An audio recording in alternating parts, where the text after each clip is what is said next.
जी, Kotli side TB centre जिस hospital में सहूलत का बड़ा फुकदान है। साफ पानी से लेकर दवाइयाँ तक कोई भी सहूलत मैसर नहीं है। जो रोड रास्ते और जो क्वार्टर बने हुए हैं वो सब खंडरा का मंजर पेश करें। उन पूरी सूरत हाल पे आपका मजीद क्या कहना है? जी, इधर की जो सूरत हाल है बिल्कुल बिगड़ा हुआ है। कोई पार्क नहीं है, कोई बैठने का रहाश नहीं है, जगह नहीं है, और मरीज़ों के लिए कोई फसलेट चीज़ कुछ भी नहीं है। दवाइयों का सिलसिला वो भी मेरे ख्याल में तो अभी सिलसिला उसमें भी ये बिल्कुल जो है उसमें भी सूरत हाल ख़राब है। इधर के मरीज़ों को जो खाना पीना मिलता है वो भी साफ़ सुथराई नहीं है, हमने देखा है जाके वहाँ पे भी साफ़ सुथराई नहीं है। और टीबी अस्पताल का जितना भी एरिया है आप देखें, जो रोड रास्ते और यहाँ के जो रहायशी जगह हैं वो भी टूटे फूटे हुए हैं, नहीं दर नहीं दरवाज़ा है, रोड बिल्कुल ख़त्म है।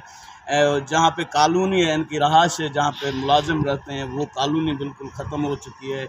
ये जो करोड़ों का बजट आता है, मैं डॉक्टर साहब जो इधर का एमएस है उनसे मैं पूछना चाहता हूँ कि करोड़ों का बजट यहाँ पे आता है, वो करोड़ों का बजट आप कहाँ पे खर्च करते हैं? मेरा सवाल है डॉक्टर साहब से। तो वो करोड़ों का बजट तुम कहाँ पे खर्च करते हो, कहाँ पे इस्तेमाल करते हो, हमें नज़र कुछ भी नहीं आया है। मैं इस डॉक्टर को चैलेंज देता हूँ और वार्निंग देता हूँ, इस टीबी अस्पताल का सूरत हाल को चेंज किया जाए। ये रोड रास्ते जो टूटे फूटे जगह हैं, जो क्वार्टर हैं, जो रहाश मरीज़ों के रहाश के क्वार्टर हैं, उनको दुरुस्त किया जाए। वफाक को भी मैं बताना चाहता हूँ, मैं वफाकी इदारों से भी मुखातिब हूँ, तो इस सूरत हाल पे आप इनसे डॉक्टर से भी पूछें, इस पर कुछ ध्यान दें कि उधर पूरे वफाक के इदारे का ये हॉस्पिटल है, पूरे एशिया में माना जाता है टीबी हॉस्पिटल।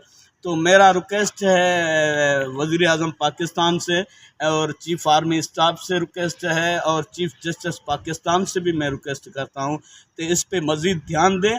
नहीं तो एसटीपी सेंटर की पसंद पार्टी इस हॉस्पिटल के ख़िलाफ़ जो इस एमएस के ख़िलाफ़ हम तहरीक चलाने का पूरा यकीन रखते हैं।